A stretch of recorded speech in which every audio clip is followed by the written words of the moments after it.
Hello and welcome to another Pharaoh stream with myself, Pharaoh, and we are once again continuing our journey through Royal Academy Interwar art. It's been a little while, I think it's been about a month since I last streamed. We've got 4 years left now, and these are the hardest years because I'm having a hard time sourcing the books now. I've managed to get one from Spain, one from Italy, and there's one left to buy. So we'll go through. I've got to say that the quality does start to decline, but there's still some really nice pieces here. And this is like a lunchtime stream, so I've got a tight hour to get through everything. So what's been going on? I think in my mind, lots of different kind of movements, lots of different moments. We've definitely had the end of the kind of last the symbolist vein. I think even classicism is starting to kind of wane out. We're seeing kind of more focus on the realism side of things. Even some of the kind of painters that have focused or had a couple of classical motifs have gone that way.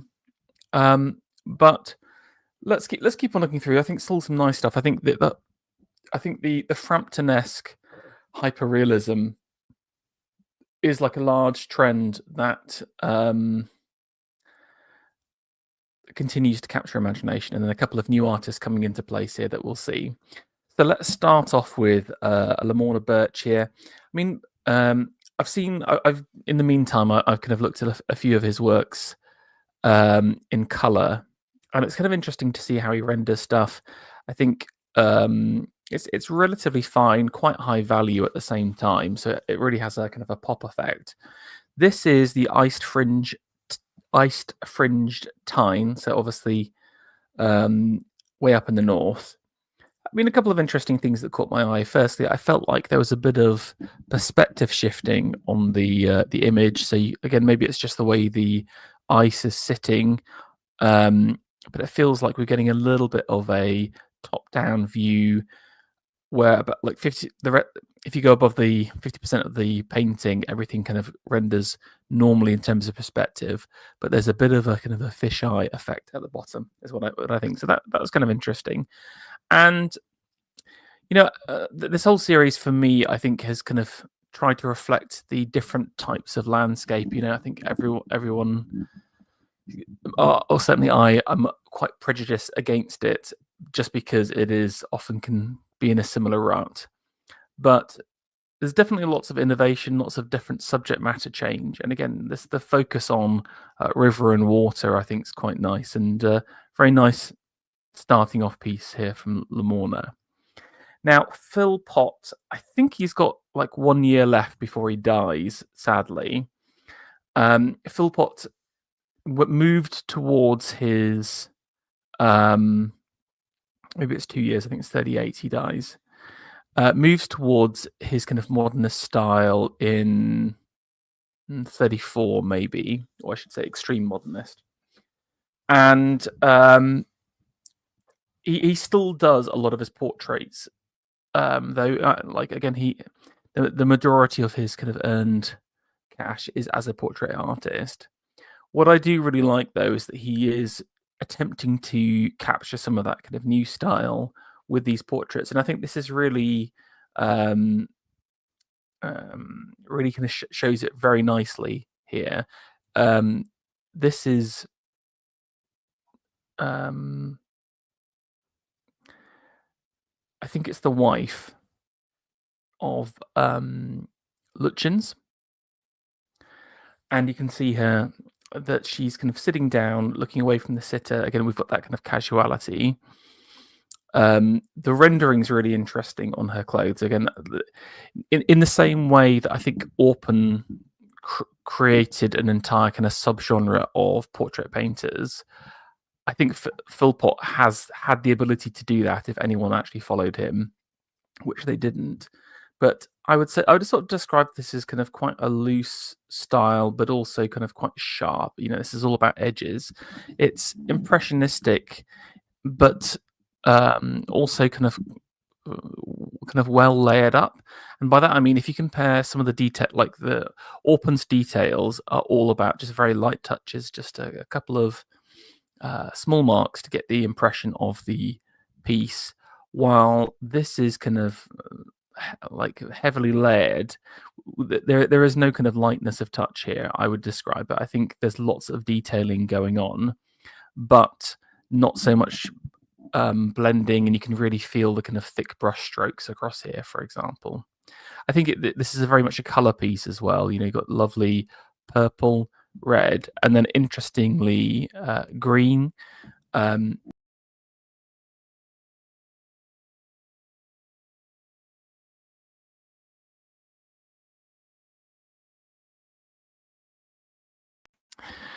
Sorry, the microphone is not very good. Purple, red, yellow is the classic combo, but we've got purple, red, green here. Although maybe a bit of the yellow inside the armlets, and then you can see some of the background poking through. So I guess it's working on a kind of a classic motif.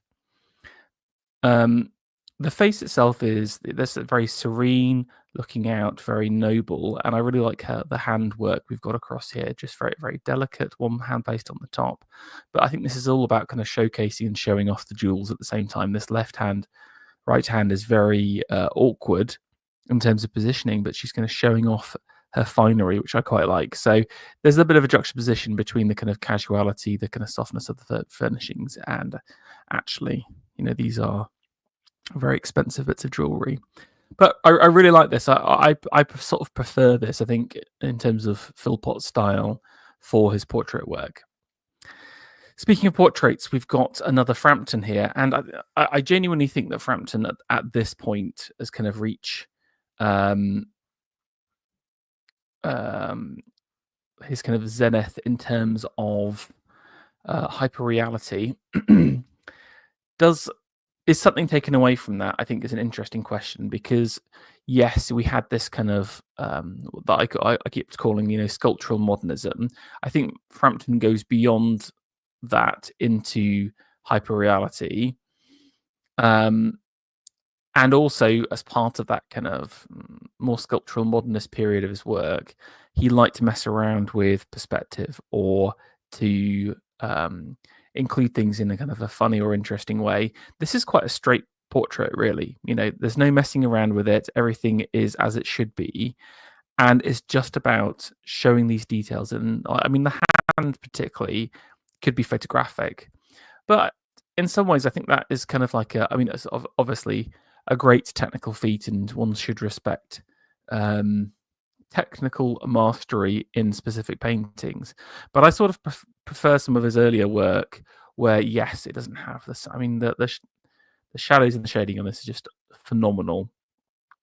But I like the kind of smoothness of some of the other stuff. Like, yes, you got a bit of the smoothness in the clothes, but look at all of the kind of depth and depth of tone and quality of rendering here, which does mark it out as something different. So he is at his technical height, but he's sort of lost in the technicality, I think.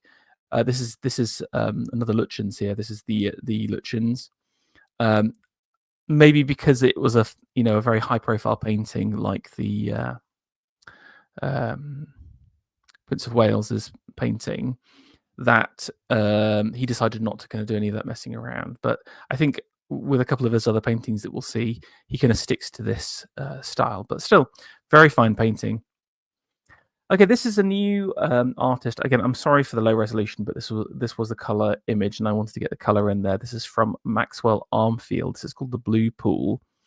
Maxwell's very interesting to me because from what I can see of his work, he does a lot of painting onto silk. And again, if you know about any of the traditions of Oriental art, especially Chinese and Japanese, there is a lot of these kind of silk paintings. Now, why would you bother to paint on to silk rather than to a canvas? Obviously, it's much more absorbent. I don't think you're meant to, so obviously with a canvas, you'd use something like a ground to kind of make sure that your pigment doesn't get sucked into the painting. But I believe with a silk painting, you sort of leave it to absorb in the paint itself. So it's almost a little bit more like a watercolor, I guess.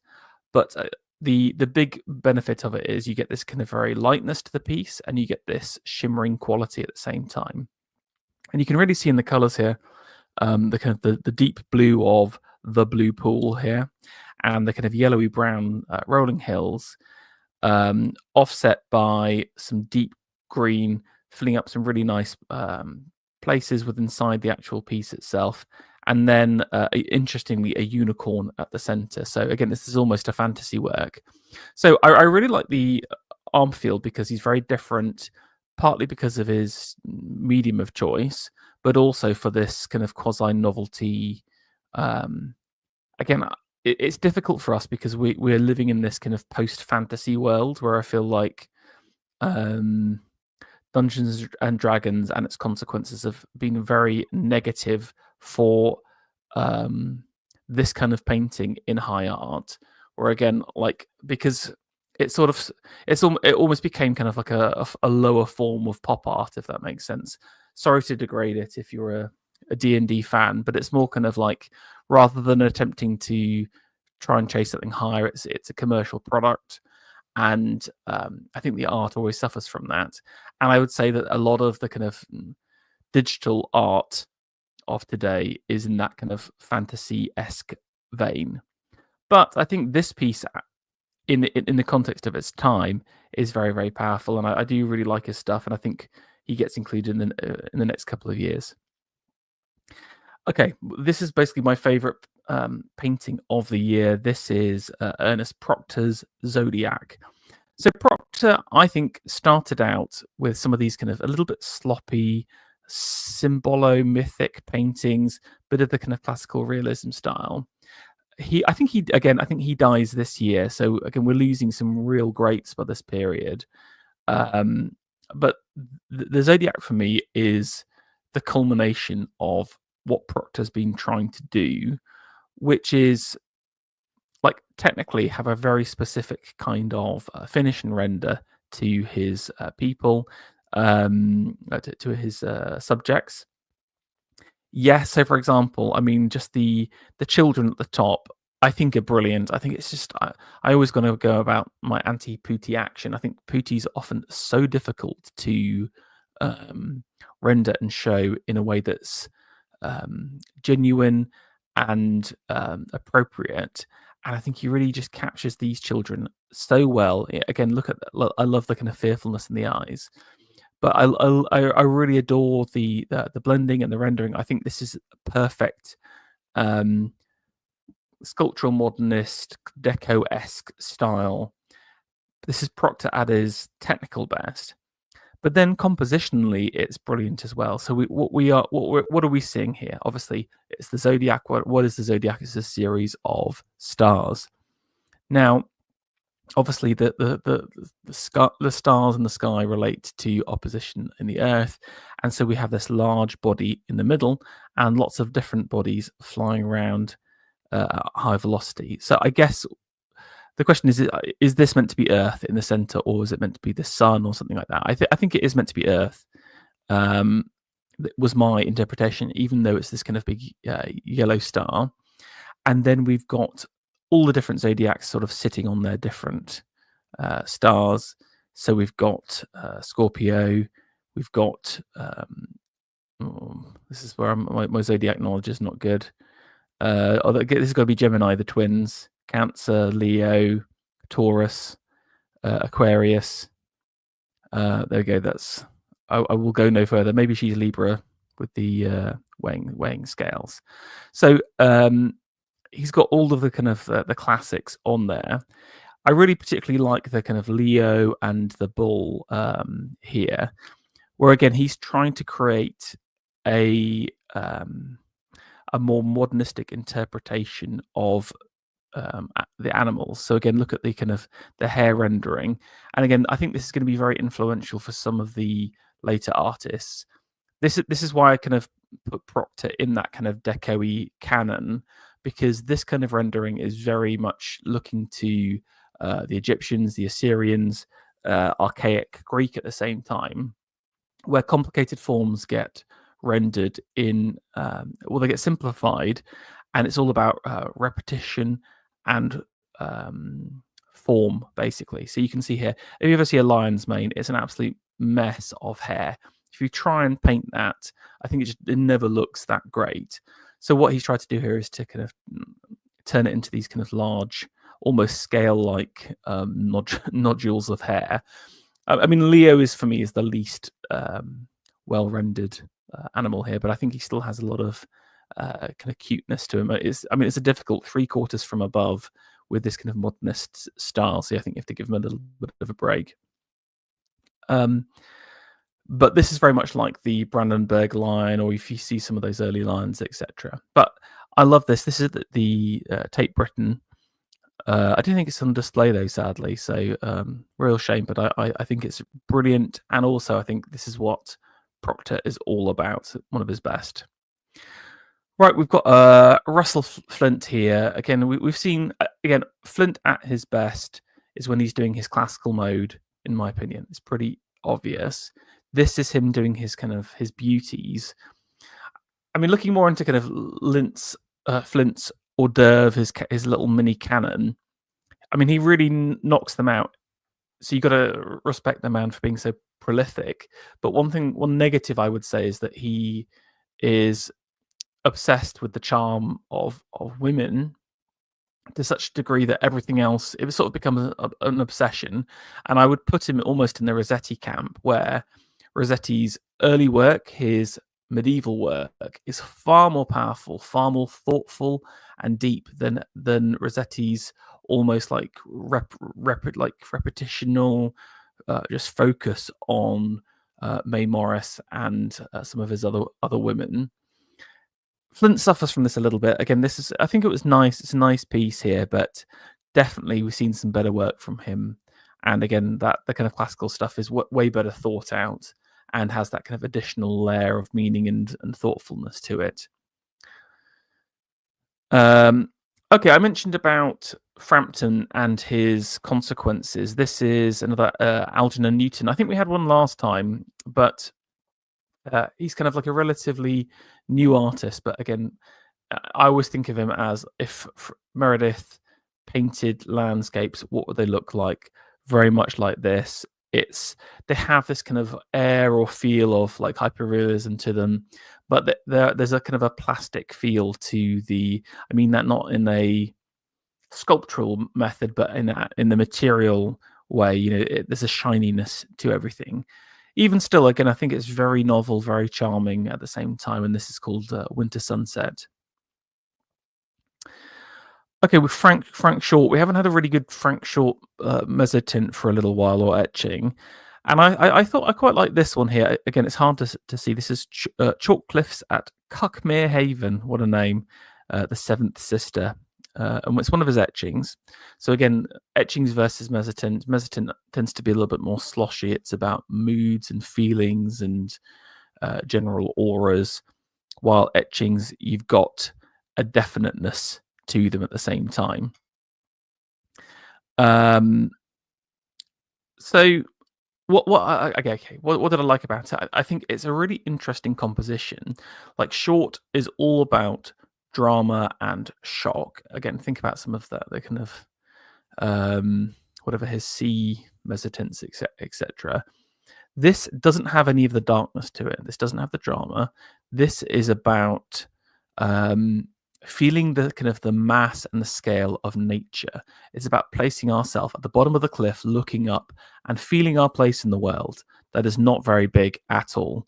And you can just see that the majority of the piece is taken up by the cliffs on the left-hand side here. At the bottom, we've got two little figures here, just showing you the kind of scale of the piece. Or at the top, these lovely little birds flying around.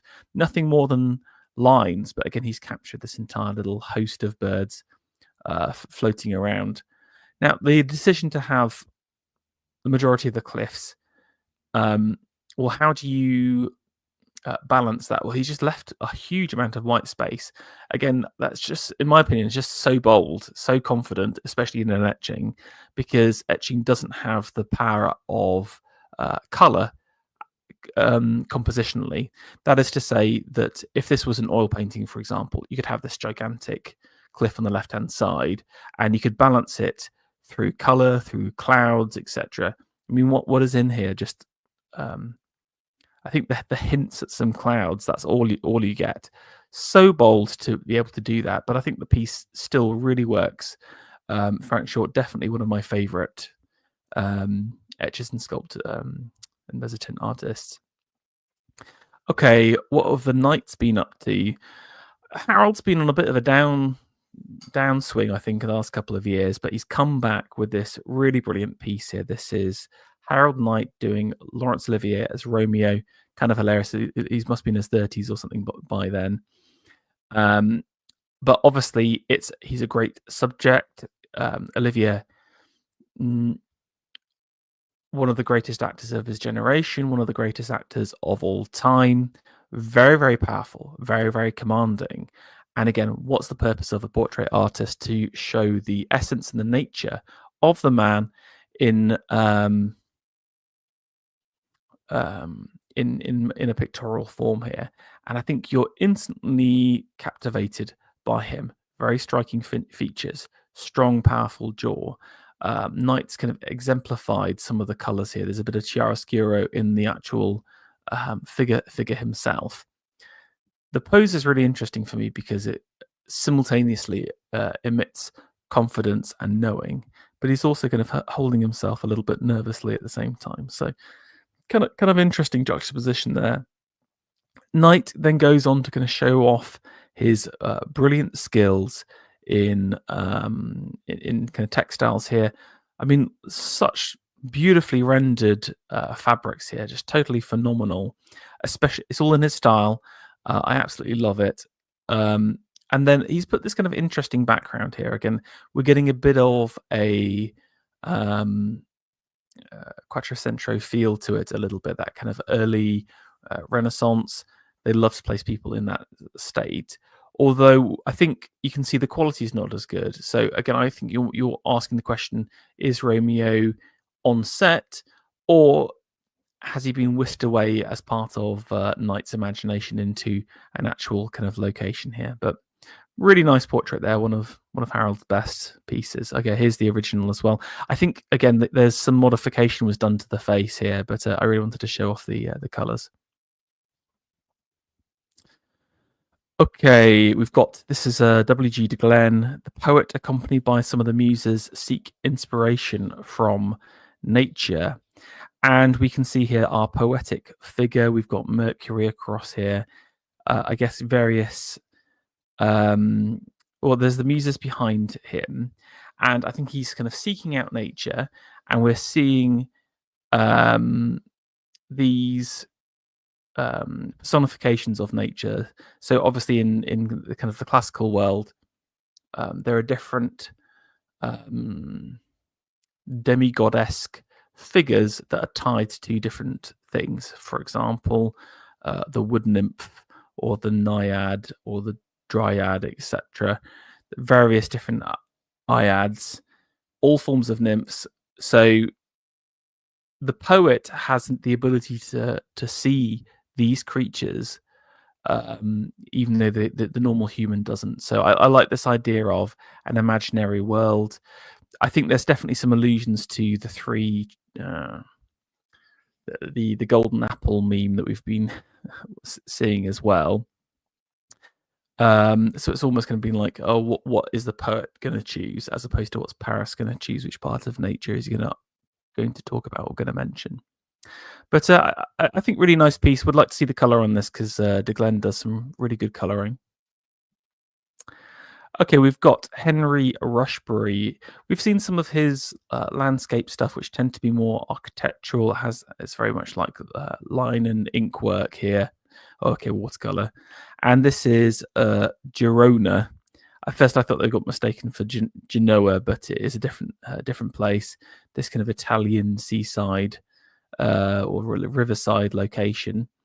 Again, I think today we're sort of suffering from architect render fatigue, where you see many architect renders in this kind of quite light line and watercolor style. but I still think it has a lot of charm and a lot of essence to it as well, which makes it really quite powerful and a bit different to some of the other landscape stuff we've seen so far. Okay, we've got this from A.K. Lawrence, and this is Herbert Baker.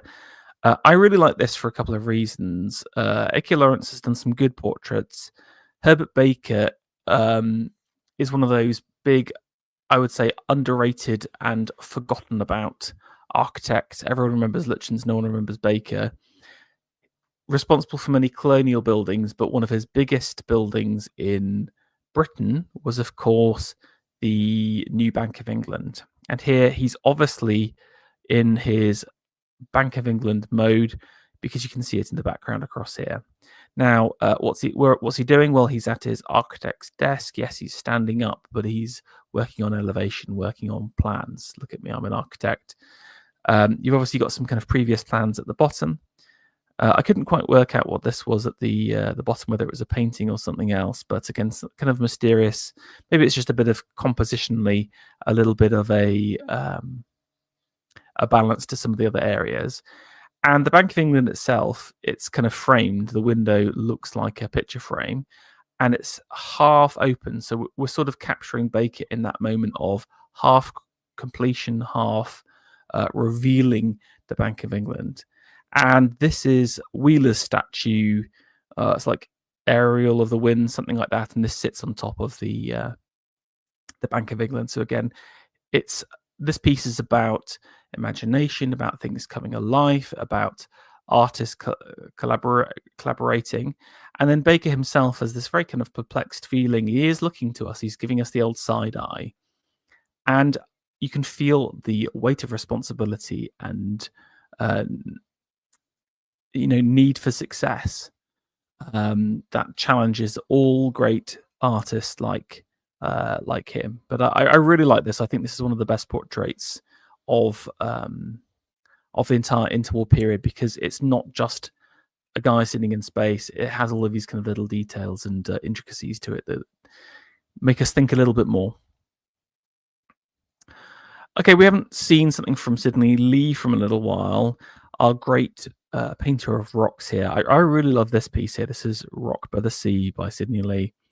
I've tried to spend a bit of time looking at a couple of Lee paintings since we've last chatted, and he paints very similarly to Clausen in this very kind of loose, dry kind of way, where he's just kind of scraping the paint on top, not really working it into the canvas itself, and it gives the pieces a very rough feeling that you can't really see very well.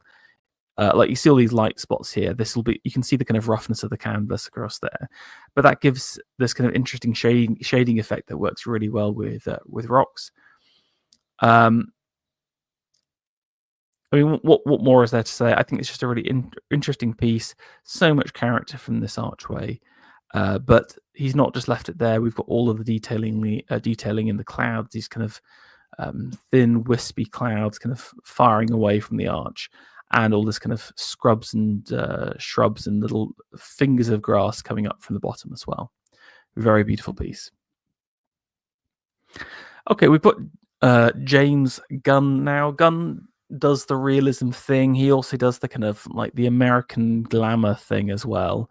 And this is Pauline, I think one of his kind of key models that he uses time and time again. I always think with the kind of the American, almost like film noir, Hollywood glam, there is a real skin deep nature to that, where stuff does look good, but often there isn't much more beyond, look, there's a beautiful woman there. And I think that's where like one of the pitfalls that Gunn might fall into. But I think he's trying to set her in a very interesting location. I'm almost imagining it's up on a balcony of a townhouse, something like that, overlooking this kind of pond. But you've got this very much different contrast between Pauline's beautiful gown and ball dress. She is the belle of the ball. She's come home, and then you've got the kind of the bleak, wintry feel of the pool behind her. The soft yellow warm light that's reflecting off her is not mirrored behind her. there's almost a bit of like a memento mori to the back of the painting at the same time. So I really like this. I think yes, it's got that Hollywood glamour, but he's trying to add in a little bit of depth to it, a little bit of a warning to us about hubris, about the flowering of beauty and the ending of beauty and the winter that is to come at the same time. So very nice. Okay, we're on to a Harry Morley.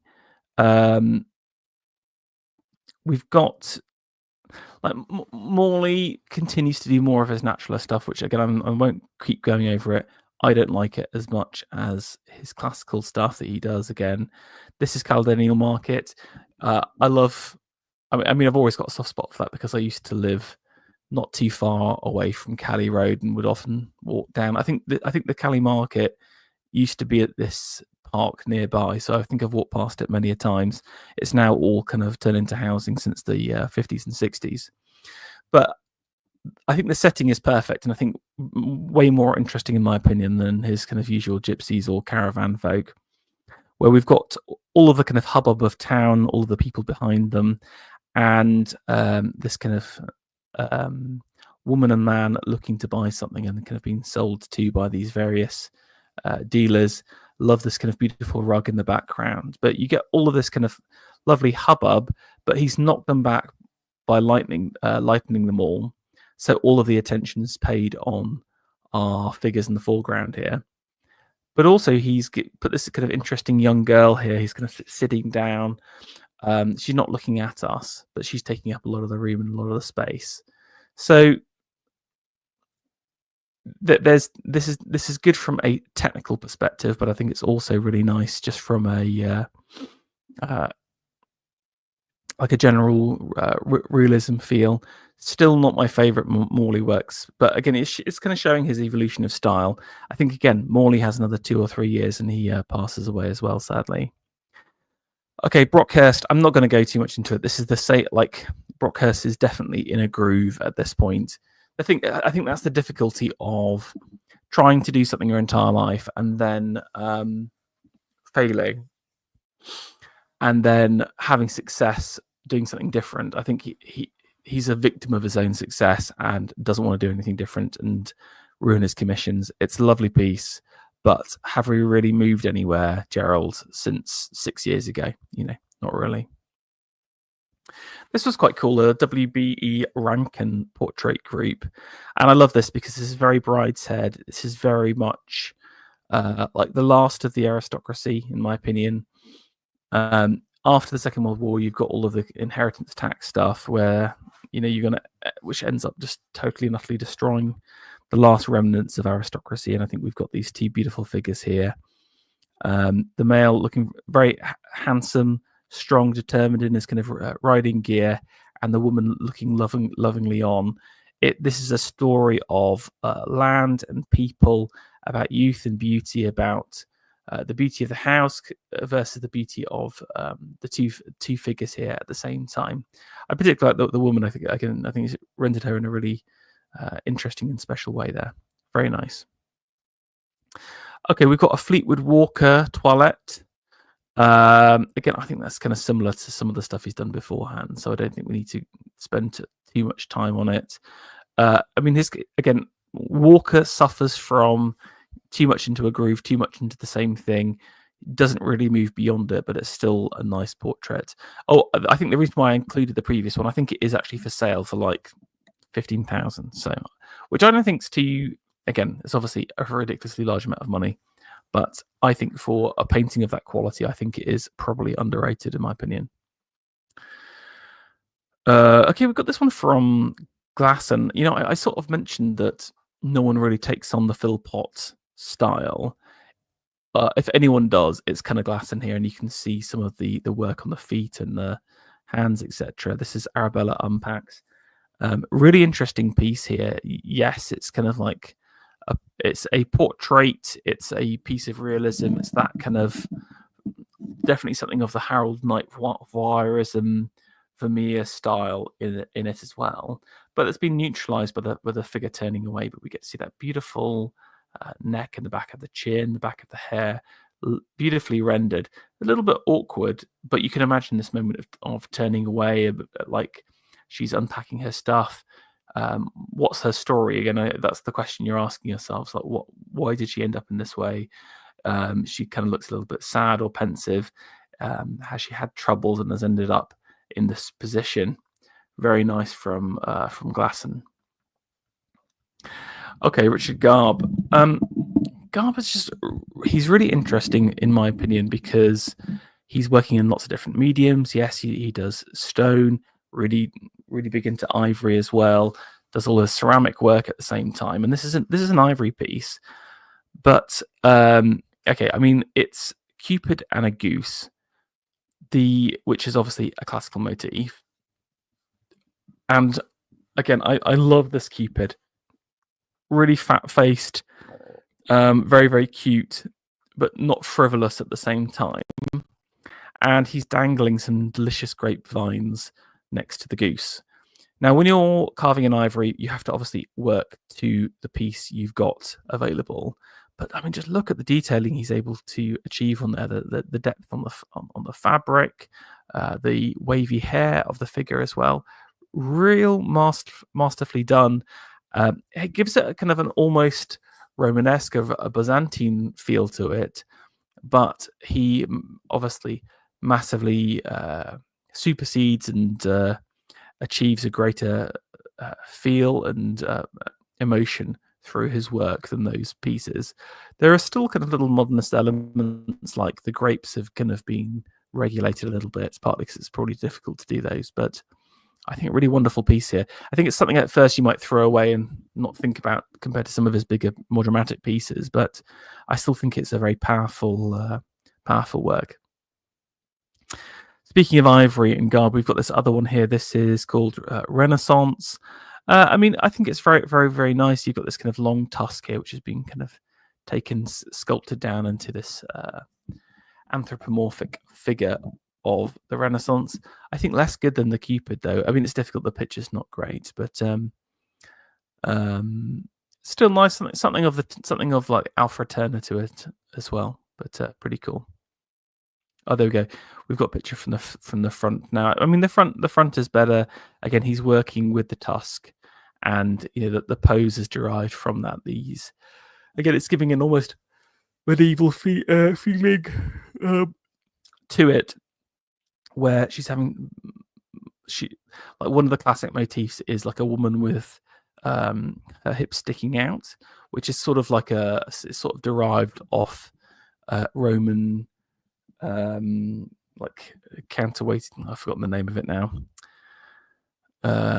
We put all of your weight on one foot. You can see here we don't have that kind of difference in the leg, so it gives it this slightly awkward feel to it at the same time, which I think is a bit of a shame. I think just a bit of changing the legs around would have made a big difference to the piece. But I think it's still very wonderful, and I'm a big fan of this kind of library work, ivory work. Okay, something deco-y for the deco fans out there. We've got another Artemis here from Harold Youngman. I mean, by this time in America, there is a huge amount of deco work. You think about Manship and various other derivatory artists, and Artemis is definitely one of their motifs that they come back time and time to. I think it's perfectly nice.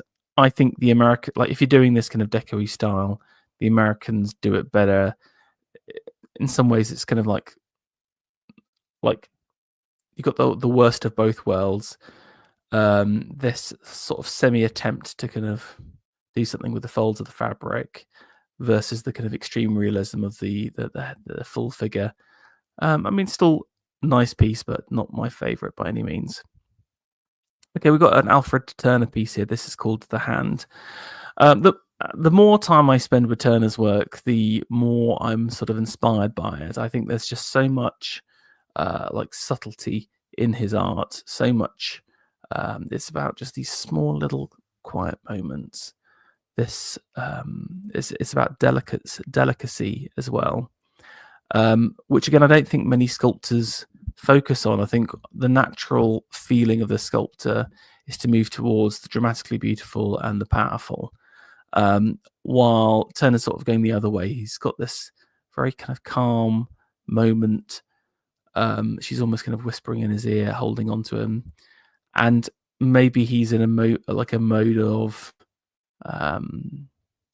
in the kind of the throes of melancholy or something like that, and she's just placed her hand upon him, soothing him, holding him, and it's just that moment. I mean, you can see the tension in this hand across there. I really love this piece. I think it's totally brilliant, and again, a really nice piece from Turner. Here we've got a mother and child. I mean, mother and child's always popular ever since Mestrovich sort of kept using it as a motif. I think this is less good in my opinion. This is not strong for Turner. The child's kind of interesting, but it has this kind of quite bug-headed feeling to it. Definitely focusing on the attic or Egyptian almost for some of these figures, but doesn't quite find what he's looking for. I guess this is a little bit better. Again, this is the problem. Is like when you're looking through pictures, the shot from the front does look better, but I think the child looks a bit derpy still, and I think it's not quite there. Maybe I think the woman by herself would have been better, but misses out on the child. All right, so now we've got the aerial of the bank, and this is a maquette for that kind of larger sculpture that got placed on the roof of the bank. We saw that in the Robert Baker painting. Wheeler has really yet to get into his in a strong wave. In some ways, Wheeler, because of his youth, performs better in the 50s, really, as opposed to the 40s. But this is still a really lovely piece here. A little bit awkward. You've got one leg and then she's sort of dangling across and then balancing herself. You'd feel like she would tip out. It's not a dynamic piece in the sense that it's not about, oh, this is what wind looks like personified in kind of womanly gymnastics. I think this actually gets part of a weather vane or something like that, and that's what I feel like. It feels more like you can feel the press of the wind against her, but again, it's a work of subtlety as opposed to raw dynamism. But I still really love it. I think maybe the hair I like less. It looks better in different positions, but and then you've got the kind of the personification of the wind here wrapping around her body, covering her modesty at the same time. I think it's a really cool piece. Love these little kind of ringlets at the bottom. Nice, like additional thought from Wheeler there. Okay, we've got Toft on Gilbert. So Toft's still knocking around. Albert Toft, one of the kind of new sculpture guys. Gilbert's died, and this is kind of like his celebration of Gilbert. It's a pretty good likeness, if I'm honest with you, and I really love what he's done with the figure here. Just think nice. Again, I think portraits are so difficult to execute in sculpture and can often be a bit boring, and I think this just goes on the right side of interesting for me. And you've got to be impressed with the technical ability with the little sub sculpture that's going on as well. And it's fitting to remember Gilbert, who's one of our great artists. This is a Gilbert Ledwood piece. It's called Monolith. It sort of looks better on the black and white here. You've got this kind of large rectangular piece, and the sculptures are almost kind of like relief works on them. Very interesting, in my opinion. It's sort of like a format that hasn't been used that much. And Ledwood doing these, like Ledwood was involved with the Jaeger Royal Artillery monuments. If you've seen that before, I'm pretty sure. So, like, he's got his chops with some big commissions, and this is just a very interesting piece. Maybe a bit more on the kind of Gill side of modernism than other people, but I really like it, and a bit novel format, but still works really well. Okay, we've got this piece from Dyson Smith. Again, another Madonna and Child. again, this is, I sort of regret putting it in here. I think it's kind of like a bit of a standard academic piece.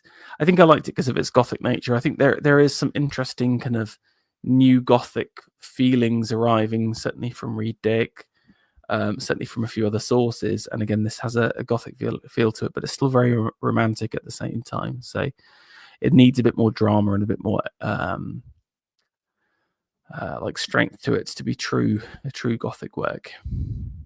Okay, we've got Avril Burley here, and this is called The Seven Swans. This is I'm not sure the context of this, if I'm honest with you. I think probably one of those folk tales about women turning into swans.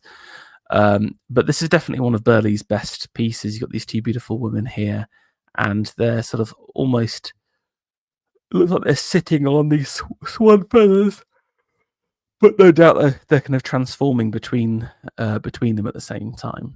Really interesting piece, very dynamic, lots of business in the background here. These are other, so we've got like 1, 2, 3, 4, 5, 6, 7. So yeah, these are the swan girls. And I like how she's kind of stretching her arms out, almost yawning here. It's a good pose, and it's been very well executed. Burley's faces are often a bit meh, but I think she does really, really well here, and very interesting piece. Definitely one of her best.